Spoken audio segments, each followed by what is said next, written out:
What if I told you Libya's greatest theft wasn't oil, but gold? More than a decade after NATO bombs reduced Libya to ruins, Saif al-Islam Gaddafi has made a demand that Western capitals never expected to hear. Return Libya's stolen gold. Not compensation, not aid, not apologies. Gold. The very reserves Muammar Gaddafi was using to back an African currency. Gold that vanished as jets filled the sky and liberation was declared. Now his son is forcing the question no government in Paris, Washington, or Brussels once asked, where is Libya's gold and who took it? Because if that gold is returned, it wouldn't just rewrite Libya's history, it could expose the real motive behind the 2011 war and unravel one of the West's most guarded secrets. Tonight we uncover the gold trail they hoped the world would forget. And once you hear the full story, you'll understand who actually took Libya's gold, who benefited from it, and why this demand has NATO and France panicking. Let's find out. Chapter 1. The gold that made Libya dangerous. Long before the first NATO jet crossed Libyan airspace, Muammar Gaddafi had already crossed a red line. It wasn't oil, it wasn't terrorism, it was gold. By 2010, Libya had quietly amassed one of the largest gold reserves in Africa, estimated at over 140 tons. But Gaddafi wasn't hoarding it for prestige or security. He had a plan that terrified Western financial powers, a gold-backed African currency, not tied to the US dollar, not controlled by the IMF, not dependent on the euro or the French-backed CFA system. Gold, physical, sovereign, African. With that reserve, Gaddafi was lobbying African leaders to abandon Western-controlled currencies and trade oil, gas, and minerals using a gold dinar. Oil-producing states would be paid in gold. African labor and resources would finally set their own price. To Paris, Washington, and Brussels, this wasn't economic reform. It was financial rebellion.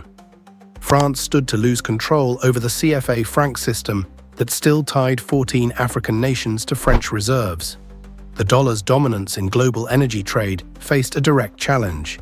The IMF and World Bank saw a precedent that could spread far beyond Libya.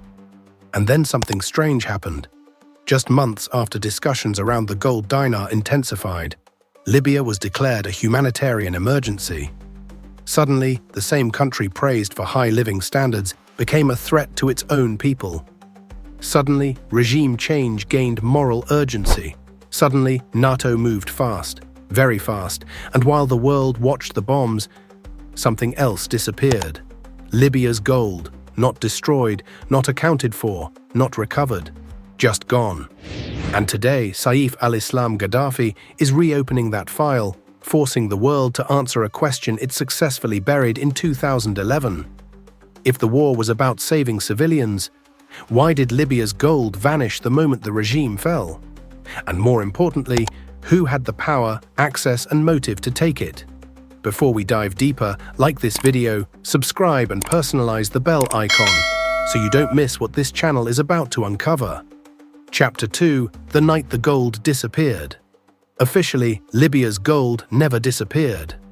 On paper, it sat safely in the vaults of the central bank in Tripoli, tens of billions in reserves, quietly backing the dinar and, according to many reports, forming the backbone of Gaddafi's plan for an African gold-backed currency breaking Africa away from Western financial control. But wars don't follow paperwork.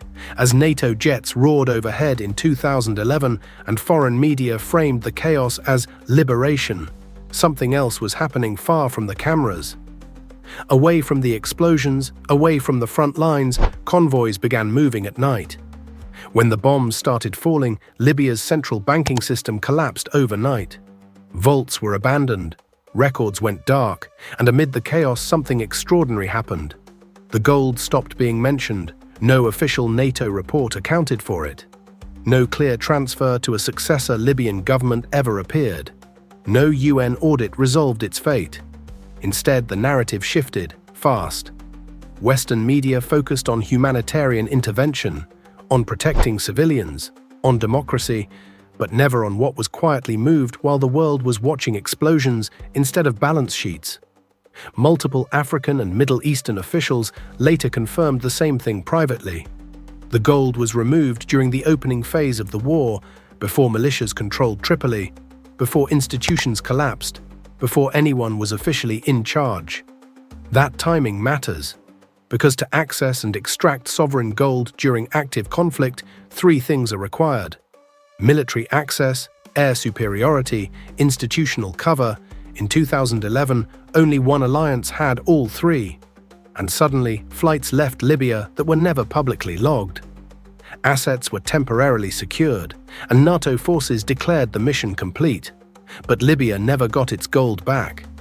The question is no longer whether the gold was taken. The real question is who moved it first, and why. Because what we're about to uncover next isn't speculation. It's the paper trail that leads straight into Europe's financial core. And once you see that trail, you'll understand why this story was never meant to surface. Chapter 3: Who had access, power, and silence?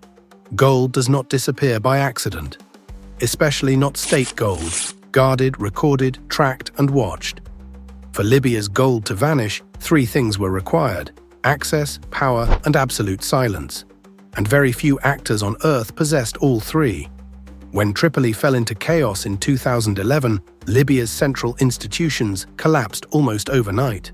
But one place was secured faster than any hospital, parliament, or bank: the routes out of Libya. NATO controlled the skies, Western-backed forces controlled the ports, and intelligence agencies flooded the country under the banner of stabilization. This meant something critical. Nothing large left Libya without being seen. Gold does not move in suitcases. It moves in protected convoys, secured cargo holds, and coordinated clearances. Any transfer required authorization or force powerful enough to bypass it.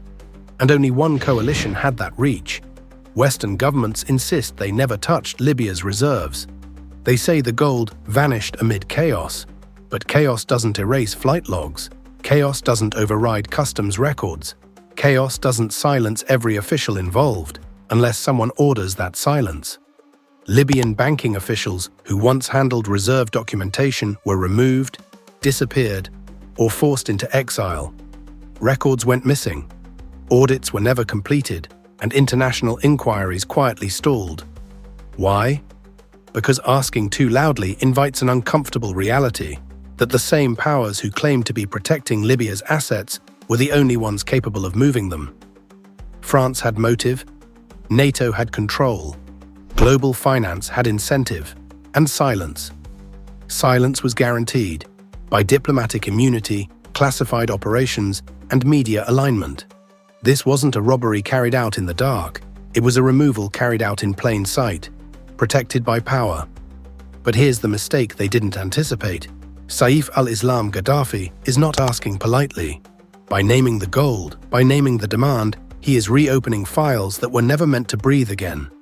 And now the question isn't whether Libya's gold was taken. The question is, what happens if the evidence finally surfaces and the silence breaks? Chapter 4: Follow the beneficiaries. Gold does not simply vanish. When billions disappear, someone becomes richer, more powerful, and more protected. After Libya collapsed, its financial silence was immediate. Statements stopped, audits disappeared. Questions were buried under rubble, and while Western leaders spoke of democracy and stabilization, something very quiet was happening behind closed vaults and balance sheets. Across Europe, banks that once had limited exposure to Libyan funds suddenly showed unusual liquidity. Gold markets stabilized at critical moments.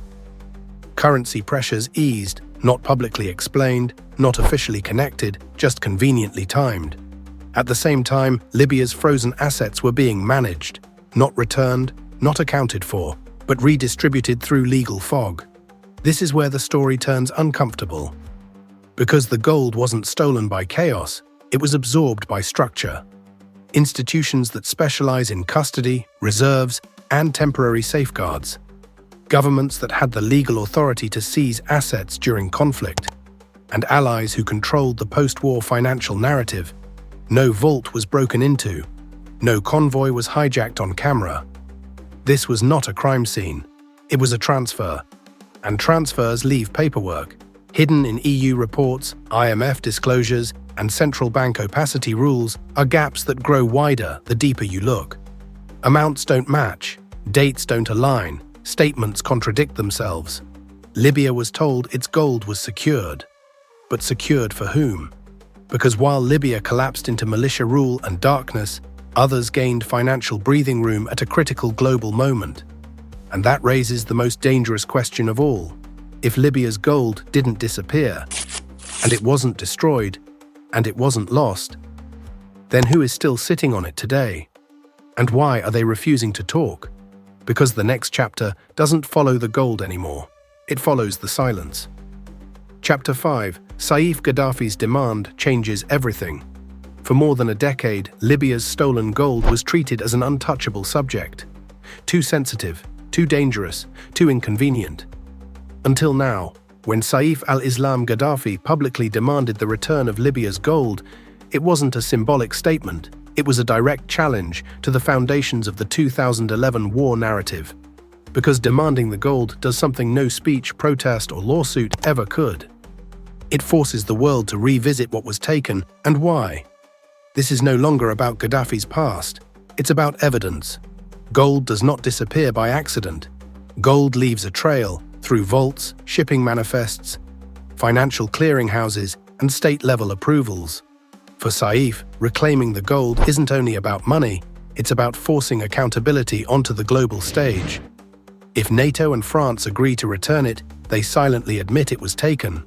If they refuse, they expose the lie that Libya's collapse was ever about protecting civilians.